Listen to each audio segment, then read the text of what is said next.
Buongiorno, buongiorno, buongiorno a tutti, buongiorno, benvenuti, benvenuti. Oh, la Tana del Panda, buongiorno, già connessi, velocissimi, durante proprio chiamiamola sigletta, qualcosa che ho fatto io così. E niente, buongiorno, sono le ore 12:02 minuti di questo giovedì 20 febbraio 2025, mezzogiorno con Reni. Potrei chiamare queste live se io riuscissi ad andare in live sempre alla stessa ora. Non ci riesco mai. Ieri siamo stati fortunati, sono riuscito a fare due live, anche se una delle due non mi è piaciuta tanto, però ho deciso poi alla fine di fare anche la copertina e di lasciarla lì. D'altronde sono spicchi di vita vissuti, raccontati così en passant, quindi non sono live molto tecniche, non sono video tecnici in cui uno deve spiegare più nel dettaglio e deve far vedere più nel dettaglio delle cose, quindi diciamo alla fine mi piace che rimangano lì così come vengono, sono live da prendere così come vengono. Salutiamo anche Michele che si è collegato. Lo so, no, questo qua è uno di ieri, questo è uno di ieri, però ce n'ho tanti. Ho deciso oggi di fare una live un po' diversa. Diciamo, ci ho scritto teardown test vecchi PC, si può definire anche un test. Vi voglio far vedere praticamente come dovevamo risolvere piccoli e grandi problemi, diciamo, all'epoca di quando tutta questa tecnologia era ancora sul nascere. Quindi diciamo durante questa live non c'è da fare il teardown di un PC, forse il test sì, si può definire un test di questo PC, anche se l'abbiamo già visto ieri nella live di ieri, però io già so che cosa andremo a fare oggi. Allora, bando alle ciance, visto che non ho tanto tempo perché poi uscirà pure mia figlia da scuola, quindi diciamo ho quell'oretta a disposizione e durante quest'oretta volevo condividere con voi alcune delle mie esperienze. Allora, io questo PC ovviamente già l'ho collegato, questo PC diciamo tra virgolette funziona, c'ha l'hard disk, c'ha la sua bella RAM, il processore, Pentium 3 Coppermine 700 MHz, scheda madre HP e quindi funziona, c'ha il lettore sopra che legge i CD, solo CD, quello sotto legge pure i DVD, questo sopra è un masterizzatore, il lettore solo CD, niente DVD. Allora, procediamo con l'accensione di questo PC e contemporaneamente vi voglio mettere, diciamo, il monitor un po' più grande, in modo che anche voi potete vedere quello che vedo io a video. Ok? Allora, andiamo a vedere, questo è il post, quello che si chiama post, il BIOS che va a cercare tutte le periferiche seriali, parallele, USB, gli hard disk collegati, tutto ciò che c'è, e poi passa il testimone al sistema operativo che si dovrebbe avviare. In alcuni casi poteva succedere che compariva questo tipo di errore: NTLDR mancante, premere CTRL ALT CANC per riavviare. Allora, io durante questa live, questo l'ho creato io questo errore, non è un errore che già c'era nel PC, l'ho creato volutamente io. NTLDR era l'NT loader che veniva utilizzato da Microsoft già a partire da Windows NT, mi sembra addirittura dal 3.51, ma sicuramente da NT4. Ce l'aveva Windows 2000 e ce l'ha anche Windows XP. Ora quelli successivi a Windows XP non lo so, però NTLDR è un file basilare per avviare la sequenza di caricamento di un qualsiasi Windows. Addirittura anche i Windows Server hanno NTLDR. Attenzione, buongiorno Andrea, oggi è più una live informativa più che di teardown eccetera.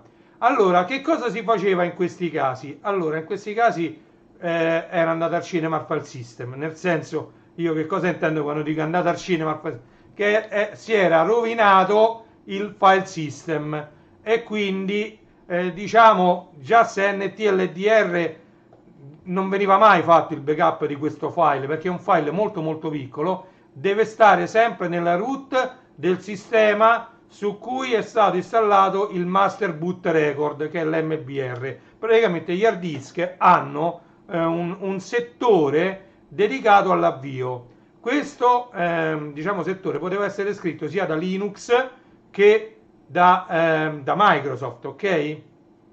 Nel caso di Microsoft era perché adesso non si chiama più MBR, il Master Boot Record, che ce l'aveva pure Amiga, pure Amiga quando voi dovevate andare a installare il Workbench, la prima cosa era installare il boot, si diceva di metterci il settore d'avvio nell'hard disk, se no l'hard disk pure su Amiga non vi partiva, e stessa cosa dice sì anche per Apple col macOS, ok? C'è sempre questo settore negli hard disk che viene scritto ed è la prima cosa che viene letta. Poi in questo settore c'è scritto qual è il primo file a cui fare riferimento. In questo caso è NTLDR, che poi andrà a leggere, come vedremo, boot.ini, che è la lista dei sistemi operativi installati dentro l'hard disk. Quindi andiamo a vedere. Allora, io già ieri ho fatto vedere questo dischetto, ok? Questo è DigiWiz Mini PE XT, ok? Noi lo andiamo a vedere solo così per curiosità, tanto lo caricheremo, ci mette poco a caricarlo, e intanto vi spiegherò come all'epoca si potevano risolvere i problemi. Allora, mini PE. PE che cosa significa? PE è un ambiente neanche di sviluppo, perché non è che sviluppavi software, è un ambiente che Microsoft metteva a disposizione anche delle diciamo, società medio-grandi che avevano determinati accordi con Microsoft per fare una pre-installazione. Quindi PE significa Pre-Installation Environment, ok? Quindi questo è un mini Pre-Installation Environment, mini PE XT. Tra l'altro questo CD è di agosto 2008, si basa tutto su un modding di Windows, di Windows, mi pare addirittura di Windows 2000. Questo è tutto moddato, non so se è Windows XP o Windows 2000, però mi sa che è Windows XP. Non vorrei dire una stupidaggine, ma adesso lo vedremo, non me lo ricordo perché l'ho usato parecchio, ma io usavo molto di più Iron Boot CD. Iron Boot CD esiste ancora, iron.info, e li trovate gli Iron Boot CD tutti quanti sul canale Telegram dedicato ai Twilight, che poi se volete ve lo mando, vi metto il link, non lo so, tanto non c'è problema.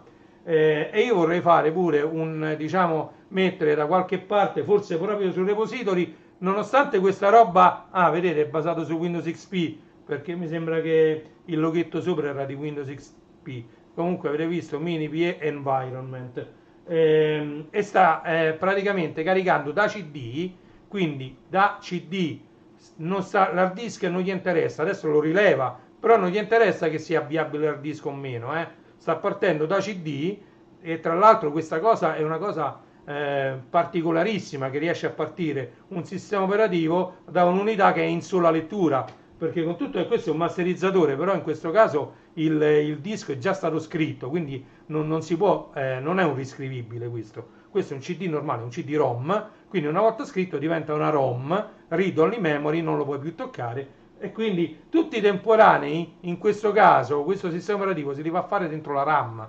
ok? Quindi tutti i file d'appoggio che gli servono per far partire tutte le varie periferiche, per far funzionare al meglio, anche in versione minimale, un sistema operativo. Quindi sta gestendo la RAM quasi come se fosse un hard disk, ok? E quindi vediamo che sta caricando. Tra l'altro ha caricato pure una bozza di driver grafico universale, però che ci si possa lavorare, cioè quindi non è il driver originale della scheda. Opla, mi ha messo fuori fuoco? Ok, mi ha rimesso a fuoco. Quindi scrivetemi se non è chiaro quello che dico. Allora, e quindi in questo caso DigiWiz aveva incorporato in questa ambiente preinstallazione una marea di utility, ok? Metteva a disposizione tanti strumenti. Allora, sapete che cos'era l'ERD? L'ERD c'era anche ai tempi dei dischetti, mi sa pure Windows 95 ce l'aveva, Windows 98, Windows NT 3.51 mi pare, che era un sistema operativo, praticamente, ciao, salutiamo la Tana del Panda, Mirko, ciao, buon appetito. Stavo dicendo l'ERD Commander, l'ERD, ERDC, significa ERD Commander, che ERD sono 3 lettere che significano Emergency Repair Disk, ok? L'Emergency Repair Disk si poteva creare direttamente dal sistema operativo. C'era un comando che ti permetteva, all'epoca su dischetti, quindi sui floppini questi qua, si poteva fare un Emergency Repair Disk sui dischetti dove venivano messi il registro di configurazione e pochi altri file di sistema, perché sono al lavoro. Va bene, non c'è problema. Io questa live così informativa la lascerò, perché qui spiegherò parecchie cosette, ok, in un'oretta, e poi vedremo la cosa che voglio fare con questo PC, perché l'ho messo. Quindi l'ERD Commander era un sistema di Emergency Repair Disk, quindi un sistema che tu potevi creare dopo aver installato il sistema operativo, facevi l'ERD, e lui ti creava questo dischetto di emergenza, di recupero di emergenza. Si poteva fare sui server, sui client, non veniva mai fatto, nessuno mi sa neanche lo sapeva l'esistenza di questo Emergency Repair Disk. Però se uno ce l'aveva, in caso, ecco, per esempio NTLDR mancante, NTLDR è uno di quei file che veniva inserito nell'Emergency Repair Disk, così come i .sam, che sono quelli del registro di configurazione. Diciamo tutta una serie di file che sono proprietari di quel proprio PC, proprio, quindi non di tutti i PC, pure ci sono tanti PC uguali, ognuno doveva avere il proprio Emergency Repair Disk, ok? E quindi questo era solo perché l'ho letto qui. Poi qui c'è PowerDesk File Finder, Disk Recon, senza che vi dico tutte le utili che ci stanno. Poi ci sta Hard Drive Tool per partizionare, per eliminare partizioni, e qui c'era per esempio Partition Magic 8, c'era Paragon HD Tools, Partition Table Doctor, Defraglers, HD Size Analyzer, Directory Snoop per FAT32, Directory Snoop per NTFS, Norton Disk Doctor. Noi conosciamo bene il Norton Antivirus, però Norton nacque all'epoca con l'NC, addirittura in modalità DOS, che era il Norton Commander, che ci permetteva di copiare facilmente un utility che ricordava molto il Directory Opus di Commodore Amiga. Quindi diciamo Norton nacque da lì, poi fece pure il Norton Ghost. Il Ghost noi lo usavamo tantissimo per fare le installazioni, perché era la cosa più rapida possibile. Noi, dovendo consegnare migliaia di PC a settimana, dovevamo avere qualcosa di rapidissimo. Poi vi racconterò anche durante le prossime. Poi ci stavano utility di sistema, utility antivirus, utility per lavorare sui registri di configurazione, antivirus, anti-spyware, vedete? Data recovery, una marea di programmi per andare a recuperare i dati cancellati da hard disk.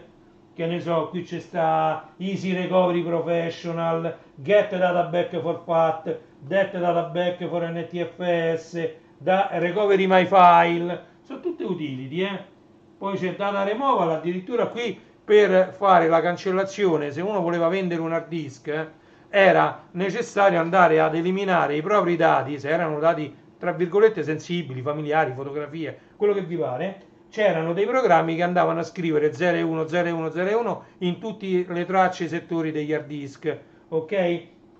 E quindi c'erano dei programmi che facevano proprio questo, e poi tra l'altro lo scrivevano 2 o 3 volte sull'hard disk, cambiando questi valori, in modo che diciamo, il contenuto risultasse irrecuperabile, e quindi l'hard disk potesse essere venduto senza pericolo che qualcuno si divertisse a recuperare i dati. Data compression, c'è WinRAR, 7zip e WinZip.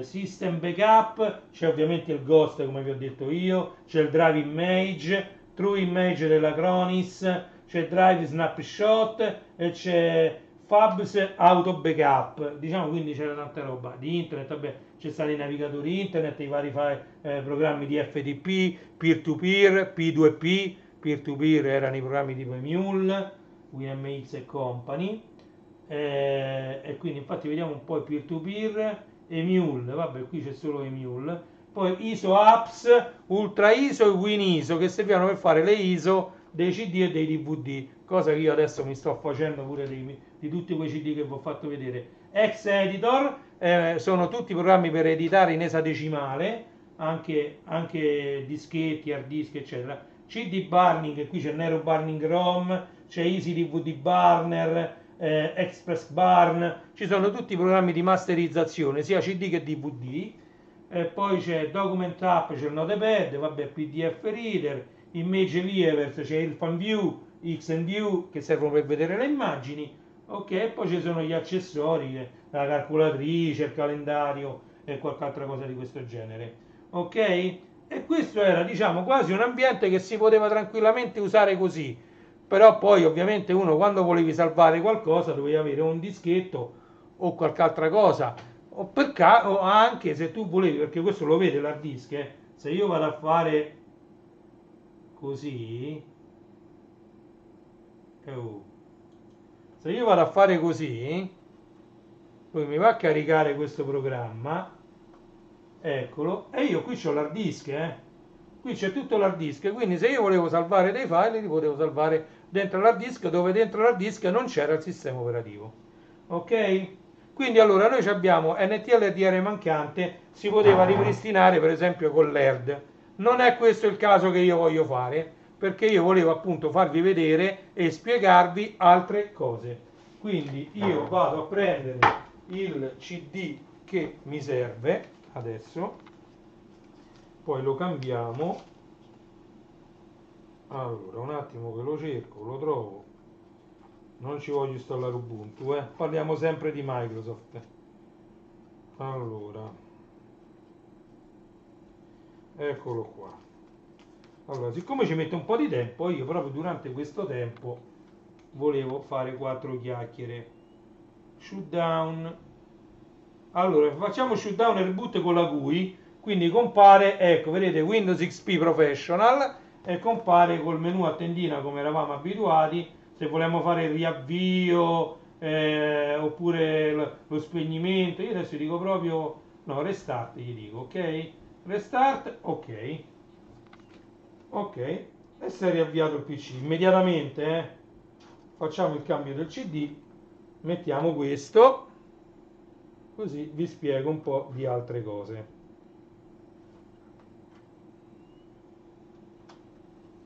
Allora, sta partendo da CD e vi faccio vedere un'altra cosa. Allora, quello che mi accingo ad installare si chiama ICE XP, ok? ICE XP, Graphic Risnach.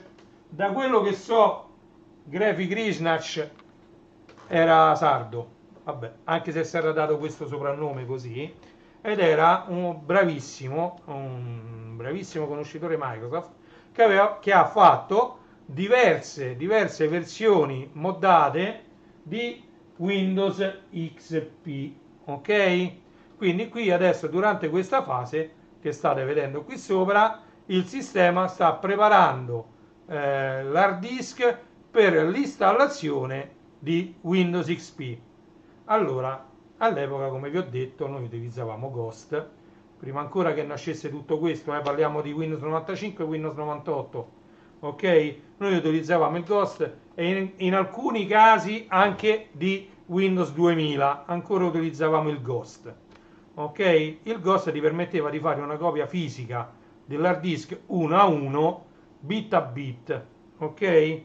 Di differenza, noi eravamo partiti, come vi ho raccontato in altre live, con un dischetto d'avvio di Linux e col comando Linux dd, dump drive, una cosa del genere significa dd, che faceva la copia veramente bit a bit, però i due hard disk, diciamo, dovevano essere identici, quantomeno, o diciamo col dd veniva creata una partizione grande almeno quanto il disco sorgente, quindi il disco destinazione doveva essere uguale o superiore a quello, a quello sorgente, il che però creava dei problemi poi a fare una seconda partizione, eccetera.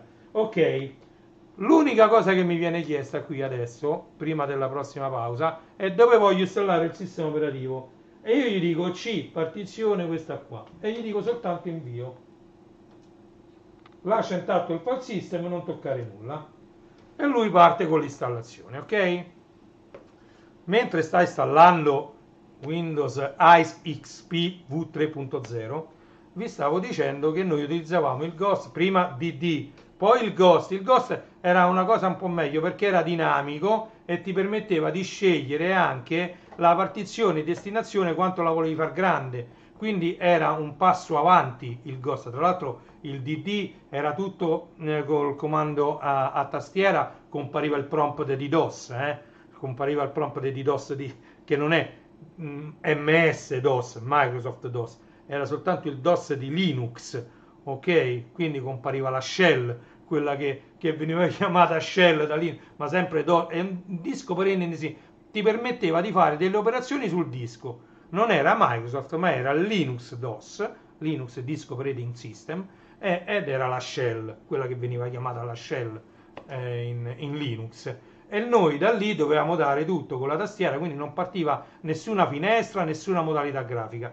Mentre il Ghost partiva in modalità grafica MS-DOS, quindi diciamo come il Clipper, come vi posso dire, era la grafica ASCII, quella che veniva definita grafica ASCII. Io avevo tutta la BBS fatta in grafica sia ANSI che ASCII, ANSI era pure a colori, ASCII era prettamente bianco e nero, cioè utilizzando quei caratteri per disegnare una finestra, questa che vedete qui. Questa è una grafica ASCII, questi sono tutti i caratteri ASCII per fare tutte queste linee.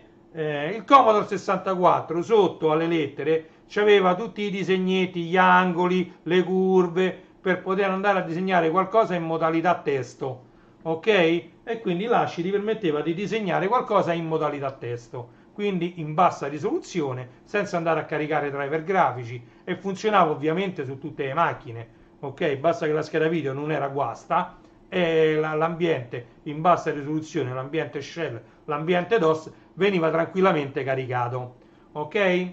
E quindi noi da lì con Linux dobbiamo fare dd, if, off, if, diciamo il disco di sorgente input, off è quello di output, e lui poi partiva bit a bit e ci metteva pure parecchio tempo, perché lui copiava pure la parte vuota del disco, non la saltava, copiava tutto bit a bit, se erano vuoti i blocchi, li copiava lo stesso. Il Ghost no, il Ghost era una cosa un po' più avanzata, andava a copiare solo le parti piene dell'hard disk, anche in modalità disco fisico, perché poi il Ghost faceva pure le copie direttamente a partizione, diciamo, era un po' più evoluto, poi si è evoluto pure nel tempo, il Ghost.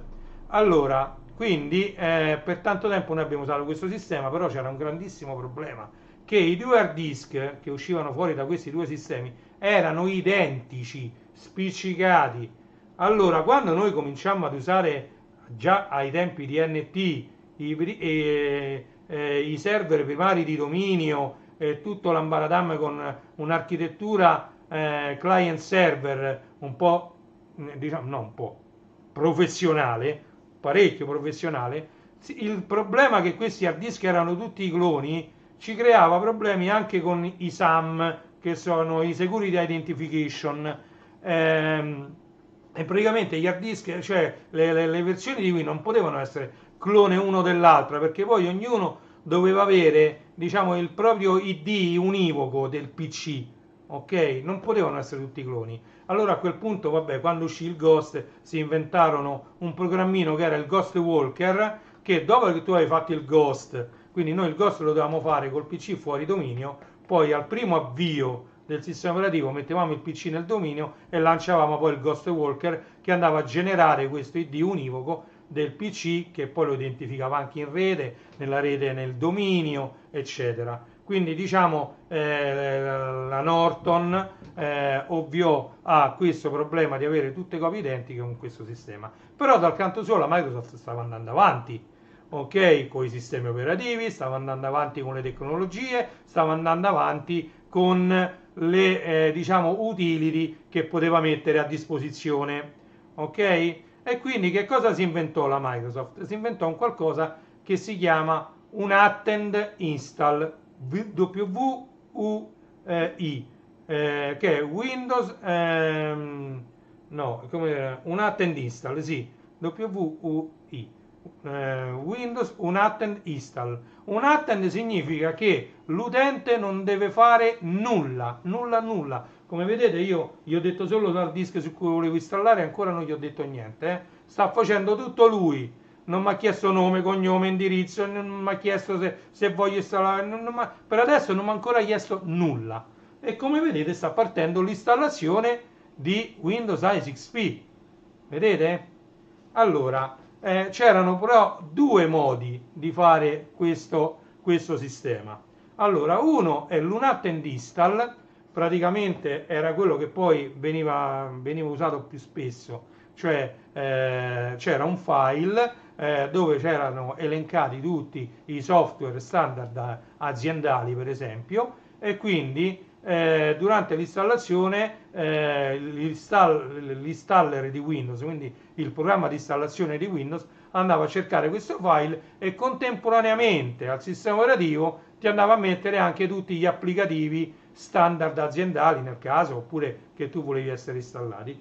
Oppure c'è questo WPI, questo sfrutta il WPI. Che cos'è il WPI? Windows Post Install, ok? Allora, Windows Post Install che significa? Vuol dire che tu potevi creare un supporto, in questo caso un CD dove tu ci potevi mettere ovviamente preconfigurati per l'installazione, cioè tu facevi su un PC c'era questo programma che ti permetteva di fare questo post install, facevi tutte le operazioni, quindi la cartella dove vanno installate, il nome e cognome da dare, le funzionalità di quel programma da installare, facevi tutto come se fosse un'installazione, lui registrava tutti i tuoi passi e ti creava un unico file che conteneva tutte queste informazioni. Salve Sergio, sto raccontando un po' della mia vita sistemistica, così si capisce un po' di più quello che era la nostra vita dei sistemisti all'epoca. Quindi quel VPI, Windows Post Install, permetteva di dire al programma di installazione: guarda, quando hai finito di installare Windows, quindi con tutti i driver, con tutto quanto, e quindi al primo avvio, guarda che te devi installare tutti questi software, ok? E c'erano scritti pure tutte il path, quello che si chiama il path, cioè l'indicazione di quali sono le cartelle che contengono tutti i vari software, che dovevano essere un unico file che lui andava ad eseguire e che quindi scompattava e andava a mettere, a scrivere tutte le chiavi nel registro. Quindi la cosa principale, perché un punto debole secondo me di tutti i sistemi operativi Windows e anche di Windows 11, cioè tutti ce l'hanno, a partire da Windows 95 fino a Windows 11, pure i server, tutti quanti hanno questo registro di configurazione che cresce a fisarmonica, che però non è una fisarmonica che poi si stringe, questo cresce a dismisura sempre, il registro di configurazione man mano che voi installate e mettete roba, quindi diciamo questo registro di configurazione che tiene traccia di tutto quello che fate, di tutto quello che installate, diciamo tiene traccia un po' di tutto questo registro di configurazione, però è un file che cresce e quindi andava a scrivere tutte le chiavi di registro necessarie al programma per funzionare. Vedete, sta andando installazione periferiche e noi lo lasciamo andare, non mi ha dato errore, non mi ha chiesto altre cose. Vedete, questo è un esempio di diciamo sia un attend install, perché non mi ha chiesto i dischetti di installazione dei driver, non mi ha chiesto niente, e più post install, lo vedremo quando finirà di installare il sistema operativo. Allora, e quindi c'era questa, diciamo, questa necessità di andare ad effettuare l'installazione, anche perché il Ghost noi eravamo costretti, io avevo, come già ho detto, un server con tanto spazio disco, lo gestivo io, che non è quello che abbiamo visto. Era un server HP Net Server grosso, aveva 12 dischi, sì, 12 dischi scasi. Noi ogni volta che, innanzitutto se cambiava la macchina, che all'epoca i Windows non partivano più, se giusto 95 e 98 e Millennium, i primi tre partivano, ma quelli diciamo era pure, cioè se li mettevi sul dominio potevi entrare lo stesso in locale senza dominio premendo ESC alla richiesta della password, cioè invece Windows 2000 già se lo mettevi in un dominio e non c'avevi la password di utenti locali e non entravi dentro al PC assolutamente, c'erano delle sicurezze maggiori, però da quel punto di vista c'era il problema, come ho detto, dei software e dell'installazione che non potevano essere tutti uguali. Già Windows 2000, se tu gli cambiavi la scheda madre all'avvio, prendi l'hard disk di un altro PC, lo metti su un PC totalmente diverso, compariva subito la schermata blu inaccessibile boot device, perché cambiava il chipset. Una volta che cambiava il chipset, lui non riconosceva in avvio il chipset con cui era stato installato Windows, schermata blu inaccessibile boot device come errore. Quindi diciamo all'epoca noi dovevamo avere, diciamo per ogni PC, è vero che c'erano quegli standard aziendali, quindi noi compravamo, che ne so, 1000 HP Vectra VI8, poi usciva il VL400, 1000 HP VL400, erano tutti uguali, quindi diciamo il chipset era quello e quindi Windows partiva. Però come ho detto, grazie al Ghost Walker l'abbiamo risolto, però diciamo andando avanti c'erano pure i software che uscivano le versioni aggiornate, quindi tu quando andavi e avevi questo Ghost fatto, che ne so, da 2 mesi, e poi lo dovevi rifare un'altra volta perché c'era un sacco di aggiornamenti, era uscito WinZip nuovo, Firefox nuovo, che ne so, Opera la versione nuova e l'antivirus più nuovo, erano usciti tutti una serie che non te potevi mettere poi dopo aver fatto il Ghost tratte dovevi mettere aggiornare tutti, era una cosa impossibile, diciamo. Quindi ecco lì che si è verificata un'altra necessità.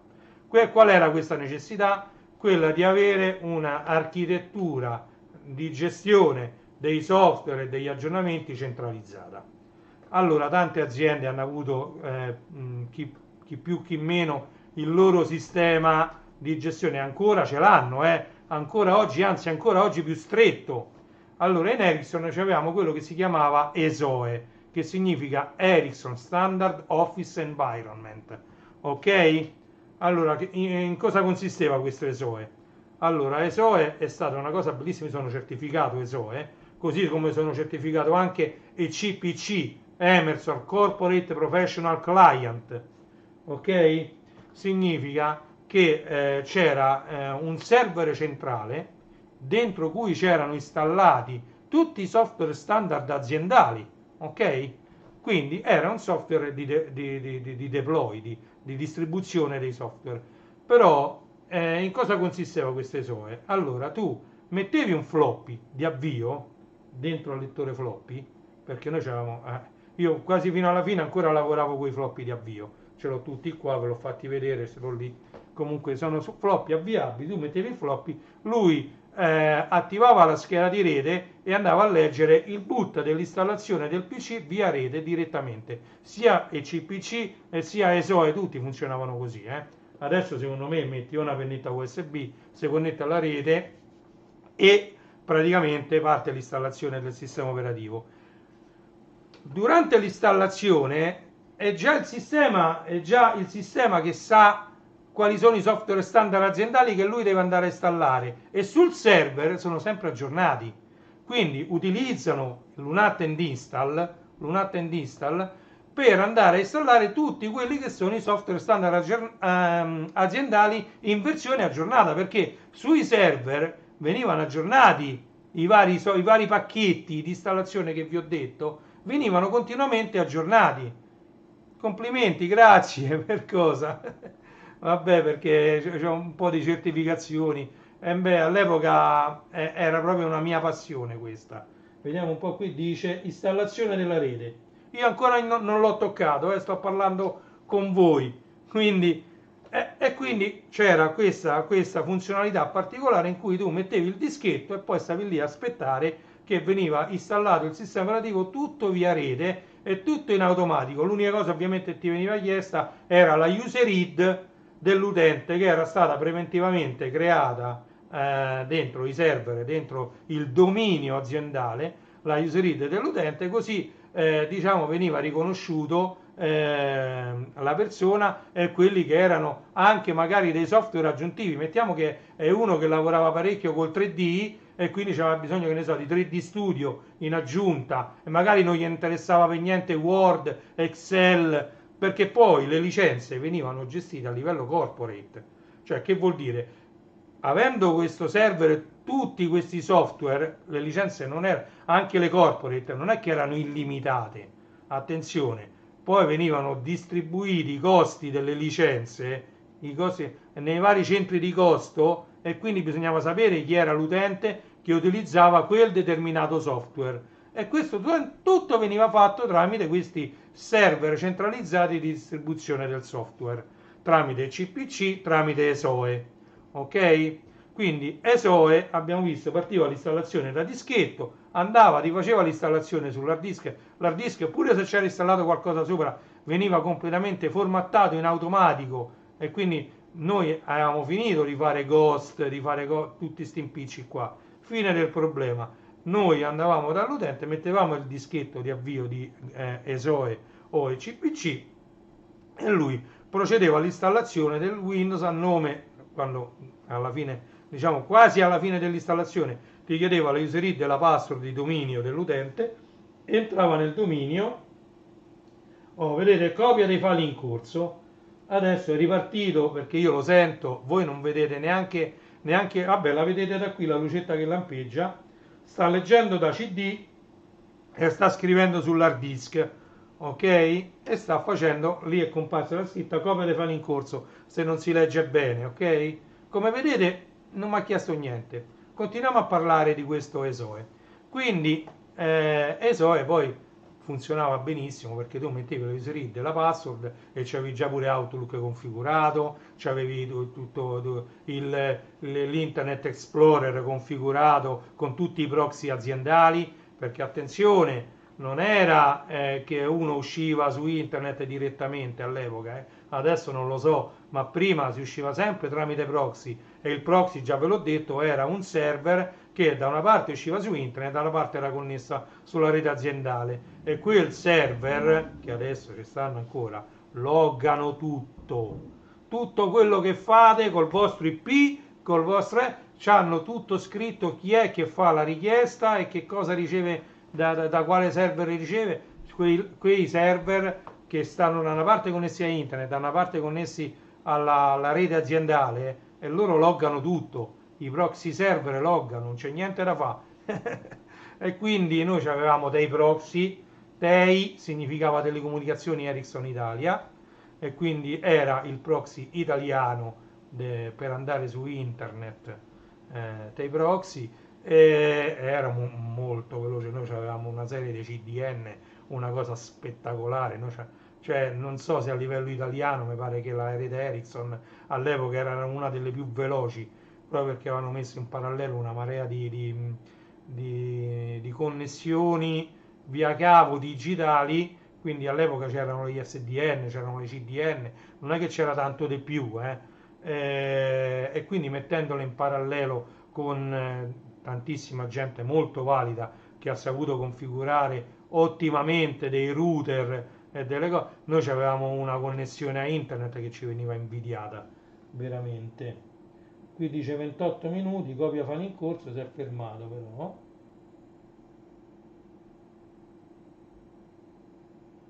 Ecco, è ripartito.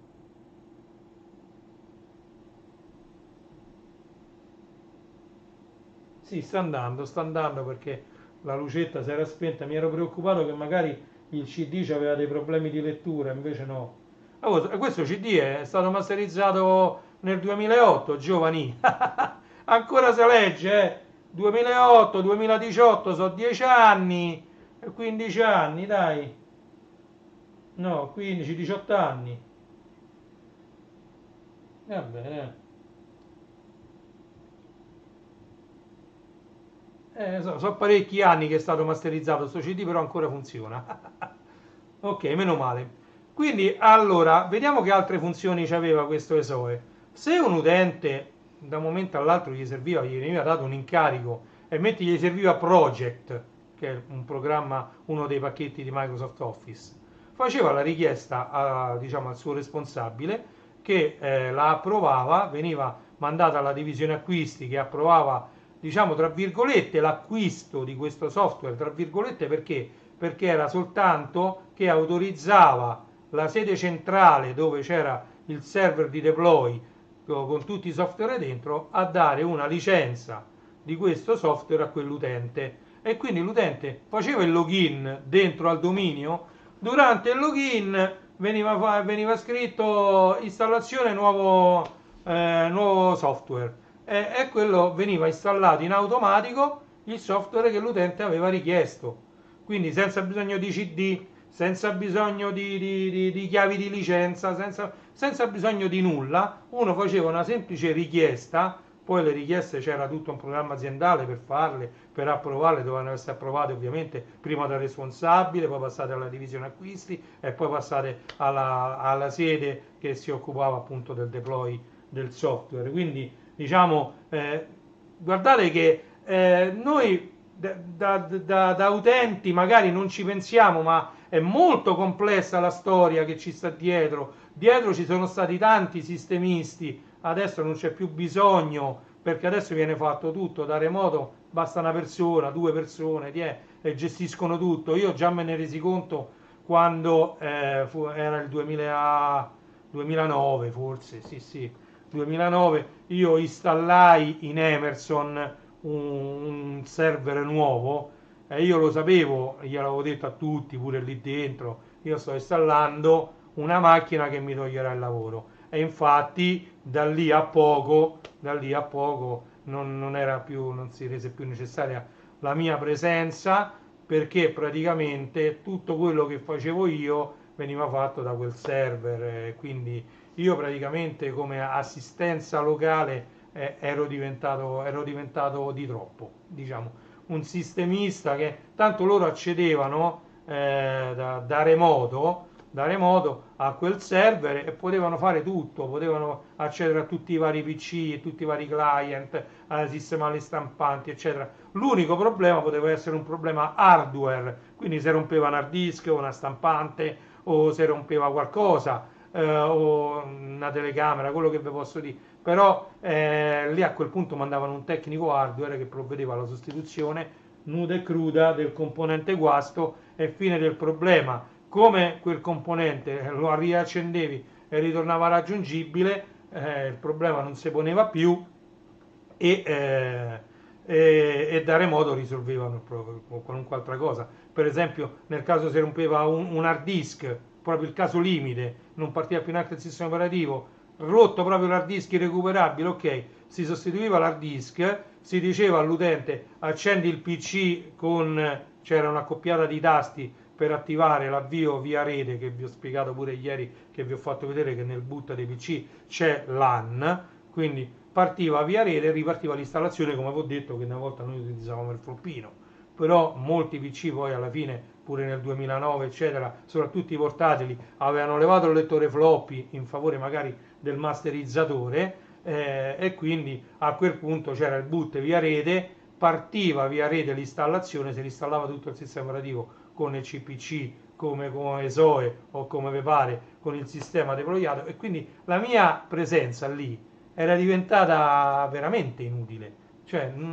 io ero un amministratore locale, io mettevo le mani sui server fisicamente, cioè io quando dovevo andare a lavorare a risolvere un problema su un server ci dovevo andare fisicamente sopra, adesso non si usa più, cioè adesso i server stanno dentro le server farm a temperatura controllata, fa un freddo là dentro che Dio solo lo sa, però lì ci vanno solo i tecnici hardware, vanno a cambiare, a risolvere problemi hardware, guasti hardware, ma non software, ok?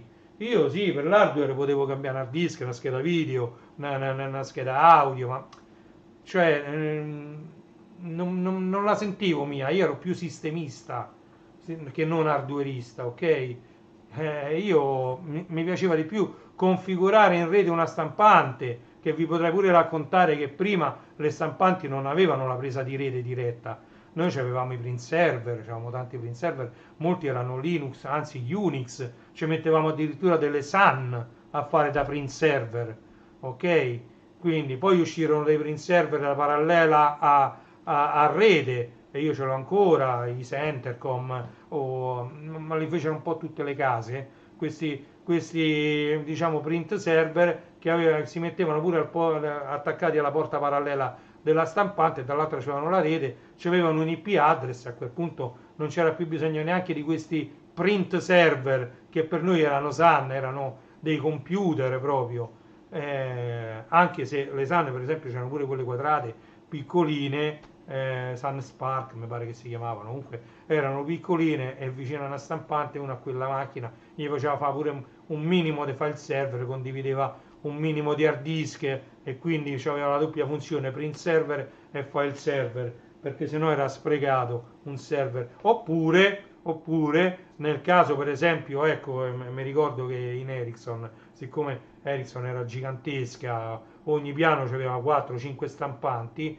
magari ci mettevi un print server e poi avevi tutte 4, 5, 6, 7 e gestiva tutte queste stampanti, che venivano chiamate poi stampanti dipartimentali, proprio perché erano tante stampanti e quindi venivano gestite a livello centralizzato con questo print server. Tante cose vi potrei raccontare. Quindi venivano installate localmente sui PC accedendo a un solo IP, e poi c'erano tutte queste stampanti, ok? E poi adesso diciamo già con Windows 2000 all'epoca già le stampanti venivano tutte gestite a livello centralizzato dai server, e uno accedeva al print server che era uno, e lì c'erano le stampanti di tutto il mondo Ericsson, quindi venivano ad essere inutili anche i fax. Perché io da Roma volevo mandare un documento a Stoccolma, io cercavo la stampante di Stoccolma, me la installavo temporaneamente sul mio PC, mandavo la stampa su quella stampante e gli usciva a Stoccolma. Cioè, se ci pensate, sono tecnologie che uno non ci pensa a quanto potevano essere complesse, però effettivamente era così. Era così. All'interno della LAN aziendale c'era questa grandissima, che poi non era più, come vi ho detto, era una WAN, no, WAN è World Area Network, è solo internet, era una MAN, Metropolitan Area Network, quindi una area metropolitana gigantesca di migliaia di PC e di non solo PC, diciamo di unità, quindi poteva essere stampanti, telecamere, quello che vi pare, scanner, c'erano anche un sacco di scanner di rete, molto comodi, c'erano i scanner di rete, qualunque cosa poteva essere messa in rete, ok? Qui dice 24 minuti, però secondo me è esagerato. Noi quant'è? Sono 49 minuti, comunque vedete quanto tempo ci voleva per fare l'installazione del sistema operativo. Noi col Ghost ci mettevamo 10 minuti, col Ghost completo ci mettevamo 10 minuti a fare tutta l'installazione completa. Comunque sta andando, lì dice 23, è diminuito, comunque era partito da 39, mi sa che ce ne vanno proprio 39, vediamo. Allora, quindi vediamo che vi spiego un po' meglio, anche vado avanti spiegando, spero che sia di vostro interesse questo che sto dicendo. Allora andiamo avanti e spieghiamo anche come siamo arrivati a mettere in rete tutte queste, qualunque cosa. Noi abbiamo adesso le televisioni in rete, tante telecamere, io ho pure la lavatrice, ho il termostato ambiente in rete, c'ho un sacco di roba in rete, c'ho tutti i vari ECHO DOT, ECHO Show, ECHO qua, ECHO là, tutti quanti in rete, ho diverse prese a cui sono collegate le lampadine, anche quelle stanno tutte quante in rete. Come siamo arrivati a questo? Allora, voi dovete sapere, da quello che mi ricordo, negli anni 70 venne sviluppato quello che prenderà il nome di protocollo TCP/IP. Tutto nacque da questo protocollo TCP/IP. Io quando entrai in Ericsson non si usava il protocollo TCP/IP, ma si utilizzava un protocollo che si chiamava NetBEUI, però durò pochissimo, perché era innanzitutto senza nessun tipo di sicurezza, era un protocollo che diciamo era, non c'aveva diciamo la dinamicità e la praticità del protocollo TCP/IP, che quindi venne poi utilizzato pure a livello internet e a livello globale. Diciamo tutto funziona, adesso c'è il TCP/IP V6, finalmente piano piano ci stiamo arrivando perché è una tecnologia anni 90 l'IPv6, però stiamo arrivando ad abbandonare piano piano il vecchio IPv4 che consisteva in 4 numeri, quindi da 0 a 255, che indicavano appunto un unico punto rete. Ok? Allora, quando io entrai in Ericsson e passammo dal protocollo NetBEUI al TCP/IP, non esisteva diciamo, un server DHCP. DHCP, io vi dico delle sigle e però ve le spiego pure. Noi quando ci compriamo un telefonino nuovo, prima cosa, username, andiamo a cercare la rete, mettiamo la password della rete e siamo in rete. Una volta non era così, una volta non era così, assolutamente. Prima della nascita dei server DHCP, che significa Dynamic Host Configuration Protocol, ok? Bisognava dare un IP a questa periferica che tu andavi. Il telefonino è una periferica, la stampante è una periferica, un PC messo in rete è una periferica per la rete, e quindi un televisore è una periferica. Bisognava dare tanti IP e quindi noi avevamo dei fogli Excel all'epoca in cui andavamo a registrare, a memorizzare tutti gli IP che noi davamo a tutti i PC. Parliamo sempre di Windows 95, Windows 98, ok? Prima di Windows 2000, perché poi con l'avvento di Windows 2000 Server, anche Windows 2000 Server aveva il suo DHCP server e quindi, anche se noi non utilizzavamo in Ericsson almeno il DHCP server della Microsoft, ma utilizzavamo il DHCP server della Cisco, che era integrato nei router Cisco, ok? Quindi noi avevamo, tra l'altro lì per ogni piano era necessaria una subnet, quindi noi ogni piano aveva la sua subnet e ogni subnet aveva il suo server DHCP. A che cosa serviva questo server DHCP? Allora, per come è strutturato il protocollo TCP/IP, non possono esistere nella rete due periferiche con lo stesso identico IP, perché vanno in conflitto di IP address. Noi il conflict IP address era un errore che ci dava una continuazione, perché col fatto che eravamo tanti sistemisti, tanti ragazzi che andavamo a installare, diciamo, i PC in giro per l'azienda, capitava che due persone davano lo stesso IP, allora poi chiamavamo insieme tutte e due diciamo, la persona che si occupava di memorizzare dentro questo foglio Excel diciamo questo IP ed è questa persona, questo gruppo di persone che poi ci dava un IP diverso a uno dei due e quindi uno manteneva diciamo veniva fatto tutto manualmente. Per ovviare a questo è stato appunto creato questo server DHCP che andava a distribuire gli IP address e quindi insieme agli IP, perché si chiama Dynamic Host Configuration Protocol?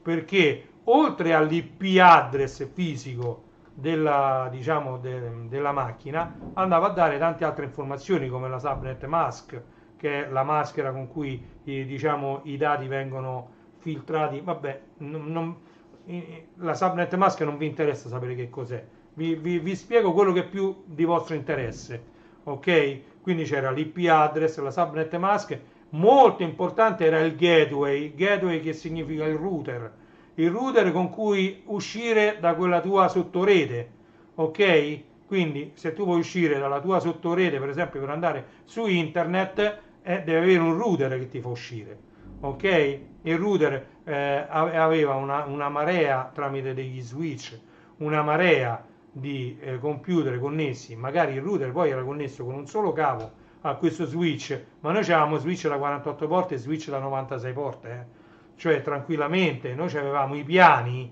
dove noi andavamo pure prima, andavamo a connettere fisicamente la bretella che era un cavetto di rete che andava dalla porta dalla porta LAN il cui cavo usciva nella stanza dell'utente andava poi allo switch. Ok, noi facciamo la bretella, che ne so, noi avevamo, che ne so, A51 1/3, vuol dire che era A51 prima stanza e poi la terza presa per terra di rete, e quindi noi prendevamo quella scritta e con una bretella la andavamo a attaccare. Perché? Perché all'epoca non c'erano abbastanza porte sullo switch per connettere tutti i punti rete che venivano messi in una stanza. Oh, ma qui quanto ci sta a mettere? 16 minuti, dice. Registrazione dei componenti. E quindi noi andavamo e mettevamo la bretella, poi piano piano, diciamo, anche il prezzo degli switch, il prezzo dei cavi di rete, il prezzo di tante cose è sceso vertiginosamente, e quindi adesso di andare in sala telematica ad attaccare la bretella di rete non c'è più. Quindi proprio in fase di progettazione di un palazzo, di un qualcosa, a parte che adesso è tutto wifi, si fa tutto, diciamo oramai non connettiamo più niente fisicamente. I televisori, quando lo compriamo, attacchi la corrente, lo metti in rete. Ieri ho configurato una nuova Fire Stick TV a mio padre, sempre tutto via wifi, ma qualunque cosa, le stampanti hanno la wifi. Oramai qualsiasi dispositivo va in rete tramite wifi, però prima non era così, ci serviva diciamo la rete fisica, il cavetto di rete a 8 poli. Quindi in fase di progettazione, dicevo, un palazzo che doveva contenere degli uffici veniva cablato totalmente, si dice, no? E quindi tutti i punti LAN erano connessi allo switch, questo switch al router, e poi il router, nel caso dell'Ericsson, tutti i router dei vari piani erano poi connessi insieme ad un router principale, quindi era un insieme di router. Ericsson aveva un'architettura di rete molto molto molto complessa, ok? E così pure le altre grandi aziende. Io parlo dell'Ericsson perché ci ho lavorato, ma erano tante le aziende che avevano un'architettura di rete dalla complessità molto elevata. Ok, quindi i router erano poi connessi a loro volta, e quindi il DHCP, eravamo arrivati al gateway, che era il router, l'indirizzo del router. Ecco perché vi ho parlato dei router. Quindi il DHCP ti dava l'indirizzo IP, la subnet mask, il gateway, e poi altri indirizzi molto importanti che sono i DNS. Che cosa significa DNS? DNS è Domain Name Server Services, quello che vi pare, Domain Name. Allora, il DNS si occupa di dare un nome agli indirizzi IP. Allora, noi quando andiamo a registrare un dominio, lo andiamo a registrare presso un provider che ha, diciamo, che è registrato per dare un nome al vostro dominio, e ci sono i server DNS che traducono, che ne so, www.rai.it in un IP address, ok? Perché tutto su internet funziona con gli IP address. Ovviamente in questi anni, sono tanti anni, che stanno aggiornando tutti questi server DNS, perché prima i DNS server davano un indirizzo IPv4 ai nomi. Da adesso, da qualche anno, parecchi anni ad oggi, vengono dati anche gli IPv6. L'IPv6 è molto più lungo dell'IPv4 e non è più solo numerico da 0 a 255, ma è esadecimale. Quindi l'IPv6 ha un numero quasi infinito di IP che si possono dare, miliardi di IP, e quindi vedete, qui sta finendo l'installazione, si aprono e si chiudono questi flash, si vedono perché si stanno aprendo e chiudendo tante finestre. Ok, 13 minuti dice. E quindi stavo dicendo, i DNS, Domain Name Server, si occupano di trasferire, di tradurre un indirizzo IP scritto www.rai.it, www, che ne so, telecom.it, in un IP address, che ovviamente il browser poi andrà a cercare sull'IP address tutti i vari file che gli servono per mostrarvi il sito internet, ma così fa tutto, Facebook, facebook.it.com, c'è un DNS server che contiene facebook.it con l'IP del primo server. Poi ovviamente, come abbiamo visto, Facebook è una famiglia di server. Oh, addirittura i DirectX sta installando, vedete, quello è il simbolo dei DirectX. Sì, sì, 10 minuti dice, registrazione dei componenti. Ci ha messo parecchio, forse l'hard disk è molto lento in questo caso, vabbè, ci frega niente, io vi volevo fare questa live proprio a parlare. La Microsoft dal canto suo voleva fare dei server molto simili ai DNS server che si chiamavano i WINS, Windows Internet Name Server, però non ebbero tanto successo anche a livello aziendale, si preferiva configurare i DNS server. O uno poteva avere pure un DNS server all'interno della propria azienda, all'interno della intranet, quindi prima di internet, e quindi poteva dare dei nomi a dei server e diciamo indicare degli indirizzi IP dei server interni alla MAN o alla LAN aziendale. Cioè non era impossibile, si poteva configurare un DNS server interno alla rete e poi diciamo dei DNS quando diciamo i DNS di solito se ne mettono due o se ne possono mettere più di due, ok? Così quando un DNS non risponde si va sul DNS secondario, sul terzo, sul quarto e così via. Diciamo normalmente i DNS server, quelli che almeno utilizzo pure io e che utilizziamo un po' tutti in Italia, sono quelli di Google 8888 è l'IP address del server primario di Google e 8844 è l'indirizzo IP del secondo DNS di Google, ok? Quindi abbiamo visto che gli passava l'IP address, la subnet mask, il gateway che sarebbe l'indirizzo del router, i DNS e i WINS. Quindi tutte queste informazioni venivano passate, vedete, io ancora non ho toccato niente, si è riavviato e si sta avviando, guardate, Windows XP V3 sta andando, coded by Graphic Nash 2008, ok? E questo sta andando, io ancora non ho messo mano, non ho cliccato tastiera, niente, sto parlando con voi, tra l'altro la tastiera sta qui sopra, voi non la vedete ma sta sopra al computer, l'ho appoggiata. Vediamo che succede, vediamo insieme che succede. Ha letto un po' dal CD e sta rileggendo un'altra volta dall'hard disk, ok? Ecco, è comparso il puntatore, ok? Sta caricando da hard disk, sta leggendo solo l'hard disk, Calcolate che questo PC ha 256 megabyte di RAM, non arriva neanche a mezzo giga. Windows XP, attendere.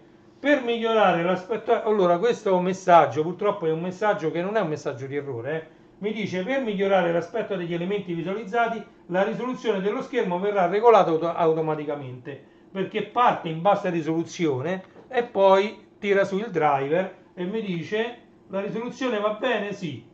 Ed ecco qui che Windows XP sta partendo, c'è scritto attendere e lui sta facendo il primo boot di Windows XP, ok? Che però è una versione particolare moddata di Windows XP, non è la versione originale,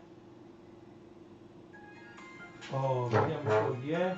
Non posso rispondere, vabbè, le manderà un messaggio. Allora ecco Windows XP che parte, ok. Microsoft Windows, grazie.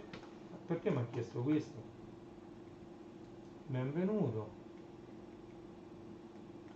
Vabbè, tanto avanti, il supporto è finito anni e anni fa. Non ho capito perché mi ha chiesto questo, strano, non c'è la connessione internet, ignora, registrazione non adesso, avanti, nuovo utente principale, administrator. No, administrator tanto già c'è, vabbè, administrator, ma non me lo doveva chiedere comunque sta roba, è stranissimo, no? Administrator non può essere, vedi? allora, e ci metto ice underscore xp, ice xp. Però è strano, non me lo doveva chiedere. Processo terminato, date ora sbagliate, vabbè, questo è perché la batteria tampone è andata al cinema. Strano che mi ha fatto questa richiesta del nome utente. Normalmente usa administrator. Vediamo un po', però sta leggendo ancora da CD. Dovrebbe partire il Windows post install. Vediamo, va. Legge, scrive, legge, scrive.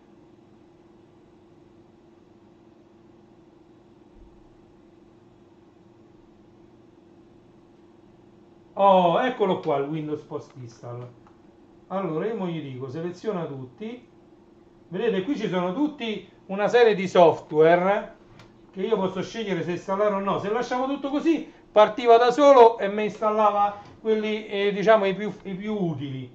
Io ci ho messo seleziona tutti, c'è Adobe Flash Player, Adobe Advanced Registry Doctor, AMD Dual Core Optimizer, CCleaner, Defragler, Firefox, Kers, CPL, Unlogger, Teracopy, WinRAR, Disk Spacer e tutta quest'altra roba. Vabbè, facciamo una cosa, deseleziona tutti e mi vado a selezionare quelli che mi interessano. Allora, Adobe Flash Player per Firefox, ma tanto Flash Player a parte non si utilizza più, vabbè. Advanced non mi interessa, non mi interessa niente. Allora, ci mettiamo questo, un logger. Per esempio il modding non ci metto né vista tooltips perché rallenta tutto. Io ho 2,56 di RAM e ho 128 di cache e poi ottimizzo il file system e ottimizzo questo. Ci metto un WinRAR perché mi può essere pure il Live Messenger, può essere utile. Teracopy non mi interessa, CCleaner lo utilizzo ancora, ma va bene. Il clock, tutta sta roba, Start Dock Object non mi interessa niente. True trasparenti è tutta roba che rallenta il PC. Ok, e quindi gli posso dire qui in alto c'è scritto installa. Clicco su installa ed è partita una finestra. Qui c'è scritto Windows Post Install Wizard VPI is installing your programs, please wait. Praticamente Windows Post Install sta installando i tuoi programmi, aspetta. E qui ci sono, diciamo, c'è tutto un processo che parte per installare i programmi che io ho selezionato. Ovviamente io perché l'ho voluto deselezionare io, perché sennò poi appesantiscono troppo la macchina, però erano già selezionati quelli principali. Se io non toccavo niente partiva in automatico, ok? Quindi questo vorrei che sia chiaro. Quindi un'altra utility che ci metteva a disposizione la Microsoft era Windows Post Install Wizard, ok? WPI, Windows Post Install Wizard, ok? E quindi vediamo che già dovrebbe aver quasi finito perché sta installando Windows Live Messenger. Poi c'è l'ottimizzazione della RAM, l'ottimizzazione del file system, l'ottimizzazione della connessione internet e l'ottimizzazione della cache, ok? Adesso quello che ci vorrà più tempo di tutti è proprio questo Live Messenger, quindi siamo proprio addirittura di arrivo della live, perché io volevo appunto prendermi il tempo che ci metteva e farvi vedere pure quanto tempo ci si metteva a installare un sistema operativo. Adesso Windows 11 mi pare da zero, da pennetta USB 3, da una pennetta da 8 giga USB 3, mi pare che ci abbiamo messo 11 minuti su un PC, neanche di ultima generazione. Ovviamente il PC non aveva un hard disk meccanico, ma aveva un M2, un SSD M2, quindi era molto veloce nella scrittura. L'hard disk, la pennetta era USB 3, quindi non era IDE, non c'era un CD-ROM. Quindi vediamo, allora sta eliminando tutti i file temporanei e sta eseguendo l'accesso, il primo accesso a Windows. Vedete? Sta facendo la configurazione dei temi personalizzati by Graphic Research e questo è il Windows XP V3. vedete, con questo sfondo diverso da quello che era lo sfondo della collina di Windows XP. Sta installando e configurando Windows Desktop Update e siamo addirittura d'arrivo proprio. Windows Sidebar, perché all'epoca sì, si usavano queste barre laterali con tutti i programmi in aggiunta alla barra sotto. C'erano anche queste barre laterali che potevano risultare utili per mettere i programmi più usati, ma adesso si fa tutto tramite la barra di avvio, che è questa che si è aperta, vedete?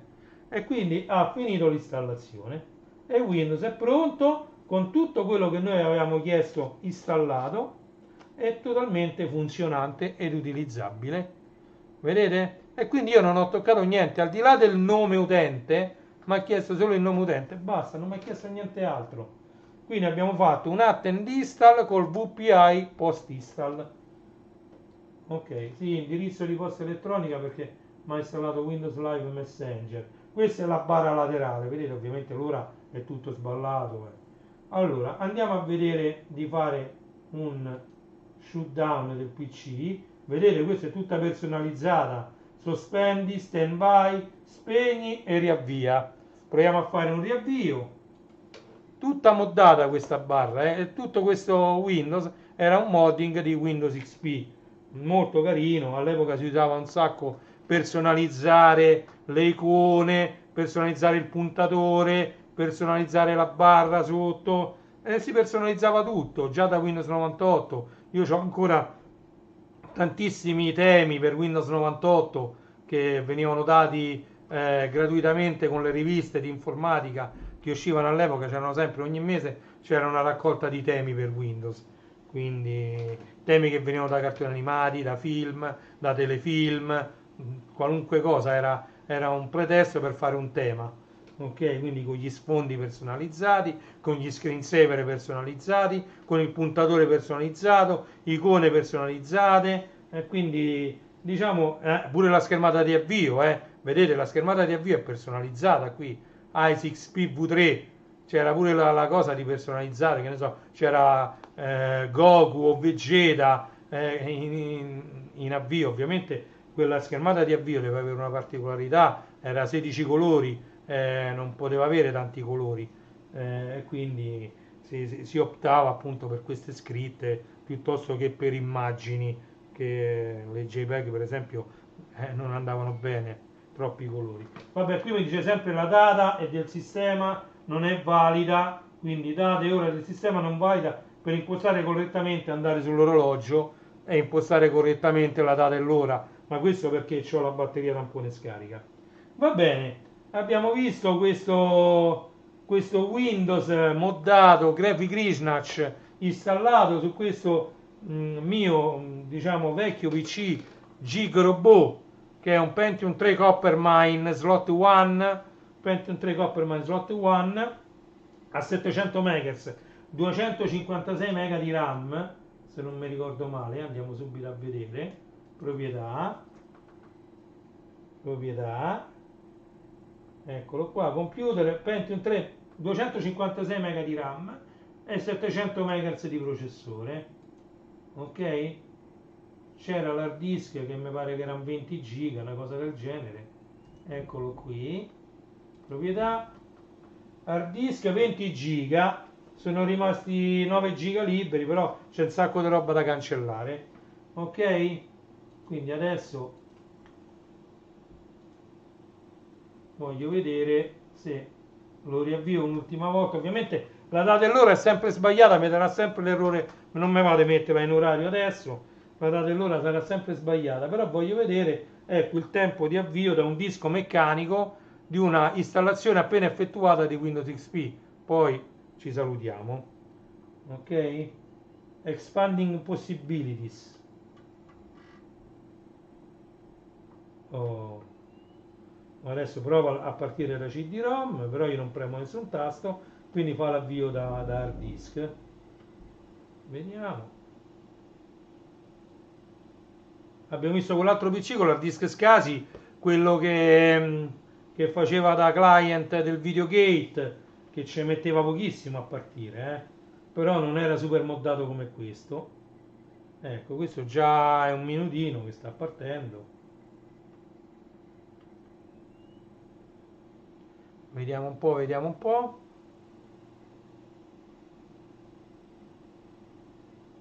Mm.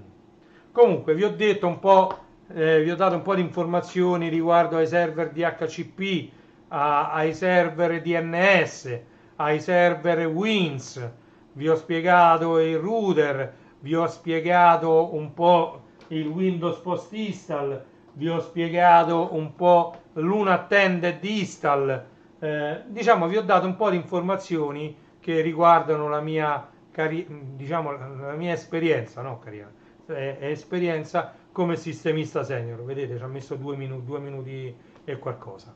Grazie mille di essere stati con me su questa schermata, anzi la leviamo, andiamo a vedere di levarla. Ok, io vi saluto, vi do appuntamento alla prossima live che come sempre non so quando sarà, qui sta ancora caricando, ecco, vedete, compare, quello è l'orologio, quel cerchietto che vedete bianco, vedete, è un orologio, quel cerchietto bianco. Ok, grazie mille di nuovo di essere stati con me. Vi invito sempre a visitare i miei siti, il principale dei quali è classe74.it, e poi grazie a tutti, soltanto se vi va di mettere un like a questo video, se vi va di condividerlo, se volete iscrivetevi al canale, questo è quello che posso dirvi. Grazie a tutti, vi lascio una sigletta finale. Un saluto da Reni Retro, ciao!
Thank you.